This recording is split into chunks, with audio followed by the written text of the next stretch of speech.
come along. The words of the Etta James song swelled in her mind. It was so perfect. He was so perfect. Everything was so perfect. For the first time ever, her life was perfect. Her career, she was a lawyer, a 31-year-old associate with the prestigious firm of Ellis Hayes, was thriving. Her finances were secure, to the point where she would never again have to lay awake at night sweating about having enough money. She'd been lonely for so long, so certain that she wasn't the type of woman who would ever be half of a couple, so resigned to being single that she had never even realized how much she wanted more. And now, this. Her very own whirlwind romance. A marriage proposal. And to quiet her increasingly importunate biological clock, maybe in a year or so even a baby. Who'd have thought it? Impossibly, incredibly, every dream she'd never even known she'd had was coming true. How'd I ever get this lucky?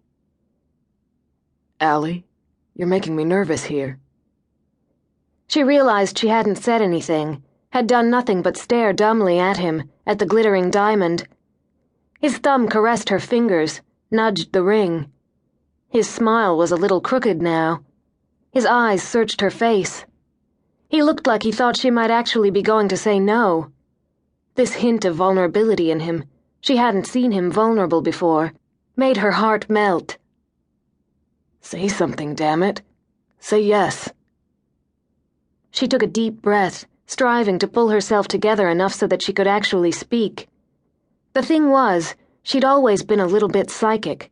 At least, that's what she'd told the girls in the group home where she'd spent her final 2 years in foster care, before she'd aged out of the system at the ripe old age of 18. They'd been tough girls, tougher than she'd been, bigger and meaner than she'd been, but the psychic stuff had scared them enough to make them leave her alone. Now, looking down at the ring that glittered on her finger like her own personal North Star, she knew it was true. She was a little bit psychic, at least about this, because something inside her recognized this man, this moment, as the way things were meant to be. He was her fate, her destiny. Allie? He frowned up at her. The light from the memorial painted him in a golden glow, and she saw that his face had hardened, as if he was physically bracing now for rejection. His hand tightened on hers to the point where his grip almost hurt as he rose lithely to his feet. That broke the spell. "Yes," she said. Then, giddy as his face changed, "Yes, yes, yes, yes, yes." Grinning like an idiot, she threw herself into his arms. They closed around her, tight and strong, and hugged her to him.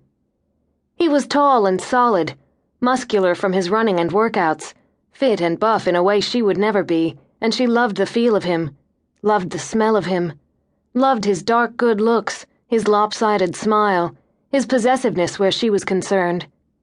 Surging upward, wrapping her arms around his neck, she raised her face for his kiss. As their lips met, fireworks exploded behind her closed lids, and she knew she'd found her heart's home at last. When? He asked when they finally had to surface to breathe. When what? Her arms were still wrapped around his neck. Across the tidal basin, all around them really, the city glittered like a jewel. At night, Washington was so beautiful, with darkness acting as a veil to hide the seamier parts, and thousands of lights turning the streets into a fairyland. Closer at hand, the branches of the Japanese cherry trees that made the city a mecca for tourists in the spring dipped and swayed in the slight breeze that had briefly chased away the usual late July humidity. Insects sang in high-pitched chorus. The soft slap of oars and distant murmur of voices from tourists manning a quartet of paddle boats around the tidal basin reminded her that they weren't really alone, although the bend in the path that had taken them into the deserted area around the side of the memorial made it feel that way. When can we do the deed? Get married, I mean, not the other, although I think it goes without saying I certainly want to do that. As soon as possible, too. They'd fallen into bed together that first night. The sex had been steamy, intense, unforgettable. Since then, except for the necessary work she'd had to do for her firm and herself,